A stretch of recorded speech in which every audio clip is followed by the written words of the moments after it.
ปรากฏการณ์ย่อท้อในสังคมลาวมีให้เห็นบ่เว้นแต่ละวัน 2-3 มื้อก่อนนำเสนอเรื่องของโจรและมิจฉาชีพแต่ว่ามื้อนี้เราจะนำเสนอในเรื่องของการฆาตกรรมในสายเลือดเดียวกัน Time to share D+ ผลิตภัณฑ์ปกป้องตับจากเครื่องดื่มแอลกอฮอล์สวัสดีท่านผู้ชมกลับมาพบกับรายการ Time to Share สำหรับหัวข้อที่เราอยากจะนำเสนอในมื้อนี้ก็คือเกี่ยวข้องกับเรื่องของการฆาตกรรมในสายเลือดเดียวกันเพราะว่าหลังๆมานี้เราก็จะเห็นเหตุการณ์แบบนี้เกิดขึ้นค่อนข้างที่จะถี่โดยเฉพาะในเขตภาคเหนือของเราในช่วงนี้ก็มี 2-3 เหตุการณ์เมื่อก่อนเรานำเสนอไปมีแต่เรื่องของมิจฉาชีพและก็โจรสังว่าปรากฏการณ์ย่อท้อในสังคมลาวในตอนนี้มันบ่ได้มีเฉพาะแต่เท่านั้นเรื่องของความรุนแรงที่เกิดขึ้นเช่นการฆาตกรรมในสายเลือดเดียวกันก็มีให้เห็นออกมาเรื่อยๆเนาะตอนนี้ลาวเฮานี่บ่ได้เงียบสงบคือตะกี้เดี๋ยวนี้ค่อนข้างที่จะมีหลายสิ่งหลายอย่างเปลี่ยนแปลงไปเนาะข่าวล่าสุดก็มีการฆาตกรรมในพี่น้องพ่อแม่เดียวกันเนาะเหตุเพราะว่าญาติทรัพย์สมบัติกันเนาะก็คือญาติมั่งญาติมูลกันนี่แหละเป็นข่าวที่ว่าเกิดขึ้นอยู่เมืองสำเนือแขวงหัวพันในวันที่28เมษายนปี2025ปกสแขวงหัวพันได้นำตัวท้าวสมศักดิ์อายุ30 ปีประชาชนอยู่บ้านเสลยเมืองสำเนือแขวงหัวพันได้ก่อเหตุฆาตกรรมท้าวเลี้ยงอายุ35 ปีประชาชนบ้านเสลยเมืองสำเนือแขวงหัวพันซึ่งเป็นอ้ายที่มาจากพ่อแม่เดียวกันเนาะซึ่งว่าเจ้าหน้าที่ได้นำตัวของฆาตกรก็คือท้าวสมศักดิ์เนาะผู้ที่ว่าก่อเหตุเพื่อมาประกอบคำรับสารภาพ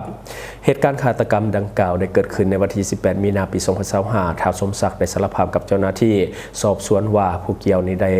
ผู้เกี่ยวกับท้าวเลี้ยงผู้ที่ว่าเป็นอ้ายเนาะได้ผิดเถียงกันย้อนว่ามีความขัดแย้งเรื่องของทรัพย์สินของพ่อแม่ก็คือเรือนหลังเดิมของพ่อแม่ที่เคยสร้างไว้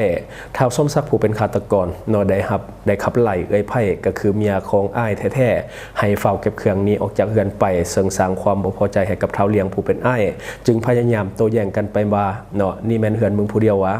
เนาะฆาตกรได้ตอบกลับมาว่านี่เฮือนกูนี่ล่ะท่านได้นั่นท้าวเลี้ยงผู้เป็นอ้ายเนาะได้โมโหโทโซจึงได้ลุกขึ้นเตะกลางหลังของผู้เป็นน้องชายก็คือท้าวสมศักดิ์จำนวน2 บาทหลังจากนั้นท้าวสมศักดิ์ผู้ที่ว่าเป็นน้องจึงเกิดความโมโหเช่นกันเนาะถึงขั้นสุดจึงได้จับเอาดนฟืนที่ว่าอยู่ใกล้เคียงยาวประมาณ60 เซนมาตีใส่หัวของอ้ายผู้ที่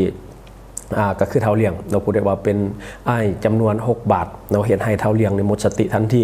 หลังจากนั้นบ่นานท้าวสมศักดิ์ผู้เป็นน้องจึงได้สติกลับขึ้นมาและก็ย่านอ้ายตายแล้วตนจึงจะติดคุกเนาะจึงตัดสินใจนำอ้ายเนาะก็คือท้าวเลี้ยงไปส่งโรงหมอเพื่อเป็นปัวและก็ได้เวลาต่อมาเนาะก็ได้ฮู้ว่าท้าวเลี้ยงผู้ที่ว่าเป็นอ้ายได้เสียชีวิตไปแล้วหลังจากนั้นบ่นานท้าวสมศักดิ์ผู้ที่ว่าเป็นน้องก็ได้ถูกเจ้าหน้าที่ตำรวจเนาะนำตัวไปดำเนินคดีตามกฎหมายในข้อหาทำให้ผู้อื่นจนถึงแก่ชีวิตส่วนสาเหตุและก็แห่งจูงใจในการก่อเหตุก็คือไอ้น้อง2 คนนี้เขาเจ้าผิดเถียงกันมาโดยตลอดและก็ย้อนความขัดแย้งเรื่องของเฮือนมนหรือว่าทรัพย์สินของพ่อแม่ที่ทั้ง2 คนอาศัยอยู่ร่วมกันเนาะผู้ใดก็อยากเป็นเจ้าของทั้งที่มันเป็นของรวมและก็เกิดความขัดแย้งจุดสุดท้ายเนาะจบโดยการเสียชีวิตก็คือน้องชายตีอ้ายเสียชีวิตคาที่เนาะ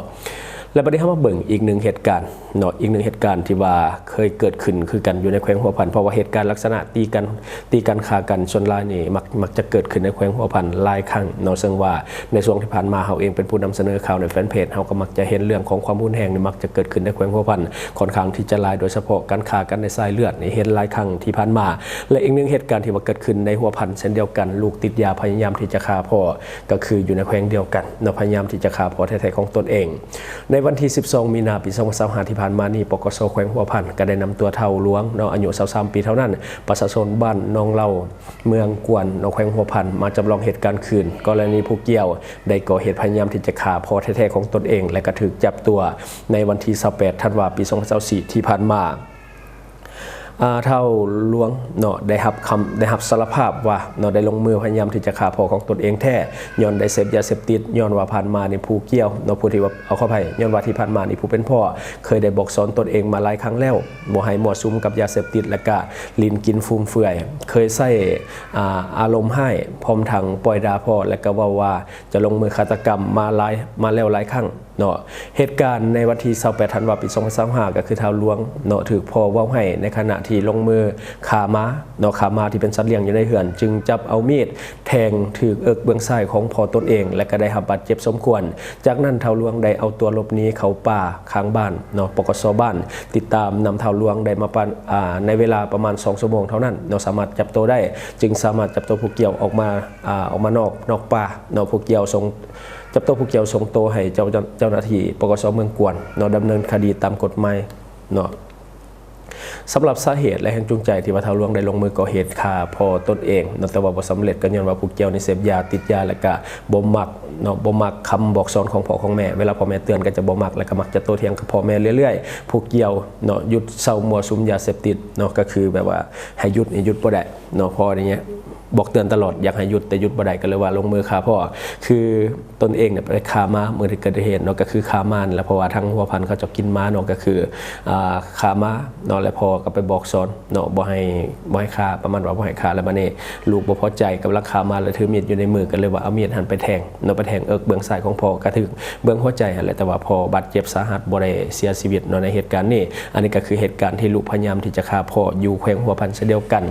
นและอีกหนึ่งข่าวต่อมากำลังเป็นประเด็นในสังคมที่สังคมกำลังจับตาและก็ให้ความสนใจมีคนแชร์จำนวนหลายก็คือเหตุการณ์พ่อฆ่าลูกแต่ว่าเนาะคดีนี้ยังบ่ทันชัดเจนเถื่อเพราะว่าตอนนี้ก็กำลังอยู่ในส่วนของการสอบสวนสืบสวนของเจ้าหน้าที่ซึ่งยังบ่มีการรายงานความคืบหน้าแต่ว่ามีการแชร์ข่าวออกมาในโลกโซเชียลค่อนข้างที่จะหลายสมควรโดยสังคมก็จับตาเพราะว่าถ้ามันแม่นเรื่องจริงเรื่องนี้ถือว่าเป็นเรื่องที่โหดร้ายหลายเป็นเรื่องที่สะเทือนขวัญของสังคมหลายคนรับบ่ได้เพราะว่าลูกยังน้อยเนาะเหตุการณ์พ่อฆ่าลูกแท้ๆในสายเลือดของตนเองเกิดขึ้นในช่วงกลางเดือนเมษายนก็คือเดือนนี้เองเนาะซึ่งว่าตอนนี้ยังมีการแชร์ข่าวค่อนข้างที่จะร้ายพ่อกับลูกนี่มีปากเสียงกันก็คือตามการบอกเล่าในของข่าวก็คือพ่อกับแม่แท้ๆนี่ก็คือแยกทางกันแล้วพ่อไปมีเมียใหม่เนาะแล้วก็ลูกนี่ไปน้ำพ่อเนาะแล้วก็ลูกนี่ก็มักมีปากเสียงกับพ่อเนื่องด้วยปัญหาในครอบครัวเนาะปัญหาพ่อพันในครอบครัวก็คือลูกนี่อยู่กับแม่เนาะแต่ว่า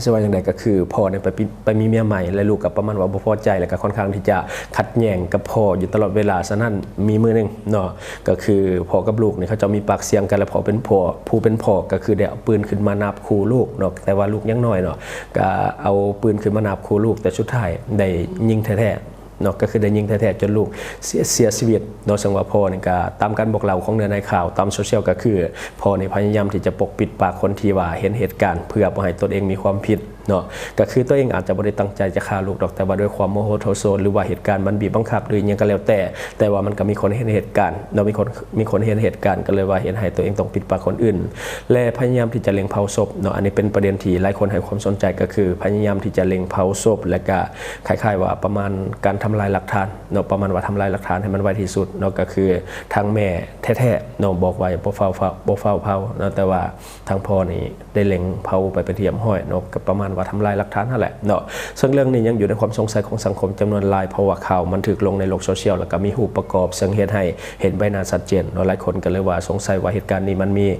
ความเป็นไปเป็นมาแนวใดเพราะว่าตอนนี้ยังอยู่ในขั้นตอนของการสืบสวนสอบสวนของเจ้าหน้าที่ยังบ่มีความคืบหน้าอันนี้ก็เป็นศึกสายเลือดอีกอันหนึ่งเนาะซึ่งว่าเป็นสิ่งที่หลายคนรับบ่ได้เนาะถ้าว่าอันนี้มันเป็นเรื่องแท้ๆจริงๆขึ้นมานี่หลายคนรับบ่ได้แท้ๆเนาะเพราะว่าลูกกันยังน้อยอยู่เนาะลูกกันยังน้อยเนาะตอนนี้สังคมกำลังติดตามข่าวนี้แต่ว่าต้องรอถามความคืบหน้าที่ชัดเจนจากเจ้าหน้าที่นะเพราะว่าตอนนี้สังคมเขากำลังเซกันไปแล้วก็เว้ากันไปต่างๆนานาแต่ว่าความจริงแท้ๆนี่ยังบ่ได้ฟันธงว่ามันเป็นลักษณะแนวใดเพราะว่าให้เจ้าหน้าที่สรุปอีกทีนึงเนาะอันนี้ก็คือเรื่องที่เป็นความว่าจะได้สิ่งที่สังคมรับบ่ได้นะกับสิ่งที่ว่ามันเกิดขึ้นในครอบครัวก็คือแบบว่าสายเลือดเดียวกันแท้ๆแต่ว่ามาเอาขามาแกล้งกันแบบนี้นี่บ่ดีเลยเนาะเรื่องนี้ถือว่าเป็นข่าวสะเทือนขวัญสังคมเนาะเกิดขึ้นทีไรในสังคมลาวแต่ก่อนก็บ่ค่อยมีประเด็นดอกเรื่องฆ่ากันในสังคมลาวแต่ว่าหลังๆมานี่การฆ่ากันแกล้งกันนี่มันคือว่าง่ายขึ้นกว่าแต่เมื่อก่อนเฮาเห็นแต่ข่าวจับเพื่อนบ้านของเฮาแต่ว่าในปัจจุบันนี่อยู่ลาวเฮาก็ค่อนข้างที่จะมีหลายบวกกับว่าช่วงนี้เฮาเองก็เนาะคนลาวเฮาก็ค่อนข้างที่จะอารมณ์ร้อนกว่าเมื่อก่อนแล้วก็มีคนต่างประเทศเข้ามาอยู่นำเฮาหลายปัญหาเรื่องของการฆาตกรรมกันนี่จึงมาเกิดขึ้นเรื่อยๆข่าวก่อนหน้านี้ก็มีฆ่าแท็กซี่อยู่บ่อแก้วต่อมาก็มีปัดคอกันอยู่ดอนแดงนี่และต่อมาก็ยิงกันอยู่เทค เทคจีนฮะเนาะอันนี้ก็มีเรื่อยๆนะสำหรับอยู่ลาวเฮาเรื่องของการฆาตกรรมกันเนาะคือพี่น้องแท้ๆเนี่ยค่ะกันเองนี่เพียงพอญาติเฮือนมูลมังของพ่อแม่อันนี้ก็เป็นข่าวที่หลายคนบ่อยากให้มันเกิดขึ้นดอกแต่ว่ามันจำเป็นเรื่องมูลเรื่องมังนี่มีหลายเนาะสำหรับในบ้านเฮาคือคนบางครอบครัวนี่ก็บ่ทำมาหากินบางทีนี่ถ้าเอาแต่มูลมังสังขยาสุดท้ายก็ต้องมาพิเทียงกันเพราะว่าพ่อแม่ก็มีลูกหลายคนเนาะลูกติดยาค่าพอแท้ๆอันนี้ก็เพียงพอว่าพ่อแม่เตือนอยากให้เฮาได้ดีเราบ่อยากให้ไปยุ่งเกี่ยวกับยาเสพติดสำนึกกรรมคาพอเนาะซึ่งว่าคนเฮาเวลาพี่พนันเข้าไปพี่ยาเสพติดเขาครอบงำนี่มันคิดบ่ได้เนาะพ่อฆ่าลูกเพียงเพราะว่ามีปากเสียงกันอันนี้ก็มันบ่น่าเกิดขึ้นเนาะลูกกันยังน้อยเนาะพ่อกับลูกเถียงกันสุดท้ายฆ่ากันแท้เนาะและมันยังมีกรณีอื่นๆอีกคือว่าและแท็กซี่ถูกฆ่าอยู่บ่แก้วเอาทรัพย์สินและก็คนขับรถจ้างรับจ้างอยู่ในเวียงจันทน์ก็ถูกปาดคออยู่ในเขตบ้านดอนแดงเนาะเขตบ้านดอนแดงนี่แล้วก็อันนั้นเพื่อเอาทรัพย์สินเนาะเพื่อที่จะเอารถไปขายแล้วก็ใช้หนี้พนันออนไลน์อันนั้นก็คือคนติดการพนันออนไลน์ที่เป็นคนมาจากภาคใต้ทั้งจำปาสักเนาะอันนั้นก็คือก่อเหตุปาดคอคนขับรถจ้างรับจ้างเนาะเพื่อที่จะเอารถไปขายใส่หนี้การพนันออนไลน์อันตรายบ้านเฮาช่วงนี้มีหลายเนาะเรื่องเงินคำและทรัพย์สินมีค่านี่มันบ่เข้าภัยออกภัยเห็นเงินนาดำเห็นคำนาแหละคือเพิ่นว่าแม่นแท้เนาะเดี๋ยวนี้นี่ว่าแต่มีผลประโยชน์พลอยได้นะบ่สนใจเรื่องศีลธรรมบ่สนใจเรื่องกฎหมายเพราะว่าความโลภมันเข้างำเนาะเฮ็ดหยังก็บ่มีสติดอกพุ่นละเราจะถึกจับพุ่นละจังคอยมีสติเนาะหลายคนกินแรงแข็งใจเมื่อก่อนนี่ก็นำเสนอไปเรื่องของมิจฉาชีพเนาะก็คือไปตัวเขาเจ้าในเรื่องของการโอนเงินและบ่ได้โอนเนาะก็คืออันนั้นก็กินแรงแข็งใจเหตุการณ์เล็กๆน้อยๆแต่ว่าสุดท้ายนี่เฮ็ดให้ตัวเองเสียอนาคตเนาะเมื่อความโลภมันเข้าครอบงำคนเฮานี่หน้ามืดตามัวเนาะแม้กระทั่งการฆ่าในสายเลือดเดียวกันก็เฮ็ดได้เนาะอันนี้เป็นสิ่งที่บ่ควรอย่างยิ่งเนาะอยากให้ทุกคนใช้ชีวิตอย่างมีสติหลายๆเนาะนับวันนี้สังคมเฮานี่มันเปลี่ยนไปตามยุคตามสมัยผู้คนนี่เห็นแก่ตัวหลายขึ้นเนาะเดี๋ยวนี้ไว้ใจไปกับบ่ได้เนาะสังคมยิ่งเห็นชัดเจนขึ้นเรื่องของปรากฏการณ์ย่อท่อที่มันมีความหุนแหงเข้ามาเกี่ยวข้องนี่เพิ่มขึ้นเรื่อยๆเนาะซุมื้อนี้อย่าไปเชื่อมั่นเชื่อใจคนจนเกินไปเนาะแม้แต่ญาติพี่น้องเดียวกันก็อย่าไปไว้ใจคือตอนเฮาใหญ่มานำกันนี่ก็คือว่าถูกต้องกันดีแต่พอต่างคนต่างไปมีครอบครัวนี่มันบ่คือเก่าเนาะญาติพี่น้องพ่อแม่พี่น้องเนาะคือลูกเต้าอย่างนี้มันใหญ่มานำกันก็จริงแต่ว่าเวลามันต่างคนต่างครอบครัวต่างภาระต่างหน้าที่ต่างมีเหตุต่างมีผลในตัวของภัยของมันฉะนั้นเนาะอย่าไปไว้ใจกันจนเกินไปเนาะทางที่ดีก็คือควรเว้นระยะห่างเนาะยิ่งเป็นคนหูจักกันแค่ผิวเผินหรือว่าคนที่มีผลประโยชน์ร่วมกันยิ่งฆ่ากันง่ายตัวอย่างคือมีผลประโยชน์ร่วมกันเนาะแบ่งผลประโยชน์บ่ลงโตต่างๆนี่ก็เฮ็ดให้เป็นสาเหตุให้คนฆ่ากันได้ง่ายคือเรื่องของธุรกิจอย่างต่างๆก็เป็นลักษณะแบบนี้เนาะฆ่ากันได้ง่ายย้อนว่าผล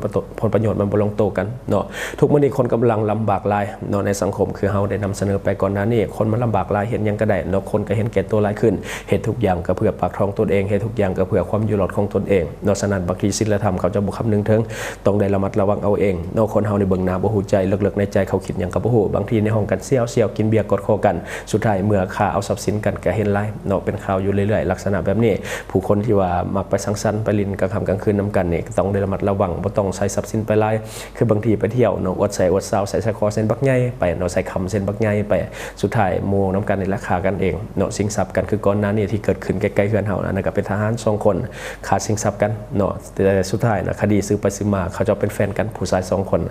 อันนั้นก็เป็นอีกหนึ่งกรณีตัวอย่างตอนนี้ข่าวมิดไปแล้วตอนนั้นก็เป็นคดีใหญ่สังคมก็ตกใจเพราะว่าผู้เกี่ยวนั้นก็ค่อนข้างมีชื่อเสียงน้อยนึงเนาะกับเหตุการณ์ที่เกิดขึ้นตอนนั้นเนาะก็อันตรายนี่แหละคนใกล้ตัวนี่แหละอันตรายเนาะซุมื้อนี้เห็นหน้ากันอย่าไปไว้ใจกันได้เนาะเชื่อใจกันบ่ได้ยิ่งมีผลประโยชน์เข้ามาเกี่ยวข้องยิ่งมีของมีค่าเข้ามาเกี่ยวข้องนี่แห่งเฮ็ดให้คนเฮานี่ฆ่ากันได้ง่ายเนาะจะได้ก็ตามจงใช้ชีวิตอย่างมีสติเพราะว่าสมมุติในไว้ใจไผบ่ได้เราบ่ต้องอวดอ้างทรัพย์สินรอตารอใจโจรคือผู้เฒ่าผู้แก่บางทีแม่ค้าอยู่ตามตลาดตะลี่บางทีนี่เนาะฮู้มีเงินใส่คำเส้นบางใหญ่มานั่งขายซีนหมูมานั่งขายของกินข้างทางแล้วก็จนดึงใส่คอเนาะบางคนก็ใส่คอปลอมเนาะบางทีเขาดึงนี่คือถ้าเป็นคำแท้นี่มันขาดง่ายแต่ถ้าเป็นคำปลอมนี่เขาดึงไปนี่บาดเจ็บย้อนเนาะแมนมูลค่ามันบ่สูงแต่ว่าเนาะมันเฮ็ดให้เฮานี่เจ็บคือบางครั้งในสายคอใส่บักใจนี่ถ้าเป็นคำแท้ได้ดึงมันขาดอยู่แต่ถ้าเป็นคำปลอมดึงนี่มันบ่อยากขาดเนาะฉะนั้นเฮ็ดให้ตัวเองบาดเจ็บทางที่ดีที่สุดมีก็เก็บไว้เนาะฝากธนาคารไว้บ่ต้องไปใส่โลตาโจรเพราะว่าซุมื้อนี้ทุก ผู้คนมันกลายเป็นโจรได้ง่ายเนาะและก็เฮือนซ่านมันสองเฮาก็ควรจะมีอุปกรณ์เรื่องของความปลอดภัยทั้งชีวิตและก็ทรัพย์สินเนาะบ่ว่าจะเป็นเฮือนทั่วไปประตูก็ควรมีเหล็กกันขโมยเนาะเพราะว่าคันบางทีเขางัดประตูเข้ามาได้แล้วอย่างน้อยมันก็ยังฆ่ากันขโมยมันก็จะเฮ็ดให้เฮือนเฮาปลอดภัยแน่เนาะคันว่าบ่มีนี่งัดเข้ามาปุ๊บเขาก็เข้ามาได้เลยก็มางัดทรัพย์สินในเฮือนเฮาต่อเนาะแล้วก็ต่อมาแต่ละเฮือนก็ควรมีกล้องวงจรปิดอย่างน้อย2อัน3อันขึ้นไปเนาะให้มันหอบเฮือนเพราะว่าเฮาบ่ฮู้ดอกว่าโจรมันจะขึ้นทางใดส่วนใหญ่คนเฮานี่มักติดกล้องวงจรปิดไว้ทางหน้าเฮือนแต่โจรส่วนใหญ่มันมักเข้าทางหลังเฮือนเนาะมันบ่เข้าทางหน้าเพราะว่าคนเห็นง่ายเนาะกล้องนี่ควรมีซุมื้อนี้กล้องวงจรปิดมันก็บ่ได้แพงและบัดนี้ถ้าเป็นรถรางพาหนะเนาะที่ว่าถึกหลากหลายที่สุดในปัจจุบันก็ต้องมีตัวล็อกเนาะที่มันได้มาตรฐานตัวล็อกที่มันปลอดภัยหรือบ่ก็มีการติดสัญญาณการขโมยเวลาไปงัดไปแงะมันให้มันเตือนเนาะจังสิปลอดภัยเนี่ยเพราะว่าซุมื้อนี้รถนี่ถือว่าเป็นกรณีอันนั้นเลยนะกรณีสำคัญนะที่ว่าเขาเจ้าหลักเนาะซึ่งว่าเจ้าหน้าที่ก็ต้องได้ติดตามไลน์เนาะช่วงนี้นี่รถจักรโดยเฉพาะเว็บร้อยนี่มันเนาะคนหลากหลายเนาะและฟักเตอร์อีกอย่างหนึ่งก็คือเรื่องของกรณีถือปุนจี้ซิงซับเนาะกรณีมันอยู่ตกอยู่ในภาวะฉุกเฉินแล้วคือเฮาให้คิดถึงชีวิตหลายก่อนทรัพย์สินเนาะทรัพย์สินมันสิหลายบรรดากะยาเนาะคันว่าเฮายังบ่ตายในเฮายังหาใหม่ได้แต่ถ้าว่าเฮาคืนเนาะเฮาคัดคืนเฮาบ่ให้มันบ่ยอมนี่มันฆ่าเฮานี่มันได้ทั้งทรัพย์สินและเฮาก็เสียทั้งชีวิตเนาะฉะนั้นเนาะถ้าว่าตกกรณีฉุกเฉินแบบนั้นแท้เนาะให้เอาทรัพย์สินไปให้มันหมดเนาะให้มันไปรอดเนาะแล้วเฮาจังคอยมาหาใหม่หรือบ่ต้องมาหาวิธีแก้ตำลังแจ้งเจ้าหน้าที่ตำรวจติดตามเอาเนาะคันว่าเฮายังอยู่คันว่าเฮาเสียชีวิตไปแล้วทรัพย์สินเฮาก็เสียชีวิตเฮาก็เสียเนาะฉะนั้นให้ห่วงชีวิตหลายกว่าทรัพย์สินคันมันอยากได้ให้มันเอาไปเลยอันนี้ถ้าว่ากรณีฉุกเฉินเนาะนี่ก็คือความเป็นห่วงเป็นใยจากรายการของพวกเฮาเนาะฝากเตือนกันไว้ในสังคมเฮาเพราะว่าซุมื้อนี้มันไว้ใจไผบ่ได้แท้ๆแม้แต่คนในสายเลือดเดียวกันและทั้งหมดก็คือสิ่งที่เฮาอยากจะนำเสนอในมื้อนี้หวังว่าท่านจะได้รับสาระดีๆสำหรับท่านที่ว่าเบิ่งรายการเฮาอยู่คิดเห็นจะได้กับสิ่งที่ว่านำเสนอไปก็อย่าลืมฝากไว้ภายใต้คอมเมนต์ของเฮาและข้าพเจ้าจะเข้าไปอ่านด้วยตนเองและเขาฝากสำหรับท่านใดที่ว่ามักดื่มมักเมาเนาะเฮาฮู้นำกันอยู่แล้วว่าเหล้าเบียร์เนี่ยมันมีแอลกอฮอล์ฤทธิ์แอลกอฮอล์เนี่ยมันทำลายเซลล์ตับโดยกงเนาะซึ่งว่ามันส่งผลให้เฮานี่เป็นพยาธิตับแข็งได้ง่ายและก็มักกินดิบกินแดกรับก้อยซอยจุเลือดแป้งโดยเฉพาะเลือดแป้งนี่ล้วนแล้วแต่เป็นพาหะนำโรคเข้าสู่ร่างกายของท่านโดยเฉพาะพยาธิใบไม้ในตับเนาะซึ่งว่าคนลาวเฮานี่ก็เสียชีวิตจากพยาธิตับนี่ค่อนข้างที่จะหลายในแต่ละปีฉะนั้นอย่าลืมปกป้องตับของท่านไว้ก่อนด้วยผลิตภัณฑ์ดีพลัสของเฮาตัวนี้แก้อาการเมาค้างได้ดีนำด้วยเนาะและเขาฝากคนลาวเฮาในปัจจุบันเงินกีบอย่างอ่อนค่าอยากให้ทุกคนช่วยกันพยุงค่าเงินกีบให้กลับมาแข็งค่าดังเดิมและก็อย่าลืมส่งเสริมสินค้าที่เป็นของคนลาวที่ผลิตภายในลาวเพื่อลดผ่อนการนำเข้าสินค้าที่บ่จำเป็นจากต่างประเทศและสำหรับท่านที่ว่าเบิ่งรายการเฮาอยู่ถ้าคิดว่ารายการของเฮามีสาระหรือว่ามีประโยชน์อยากส่งเสริมอยากซัพพอร์ตอยากจะให้กำลังใจทีมงานของพวกเฮาก็อย่าลืมกดติดตามช่องเผาการกดติดตามช่องถือเป็นช่องทางเดียวที่จะเฮ็ดให้ทีมงานของเฮามีรายได้และก็มีกำลังใจในการผลิตคอนเทนต์ดีๆแบบนี้ให้ท่านได้ชมเรื่อยๆอย่าลืมให้กำลังใจทีมงานของพวกเฮาโดยการกดติดตามช่องขอขอบใจสนใจโฆษณาประชาสัมพันธ์ธุรกิจและผลิตภัณฑ์ของท่านผ่านรายการของเฮาสนใจติดต่อตามข้อมูลที่ขึ้นหน้าจอในปัจจุบันได้เลย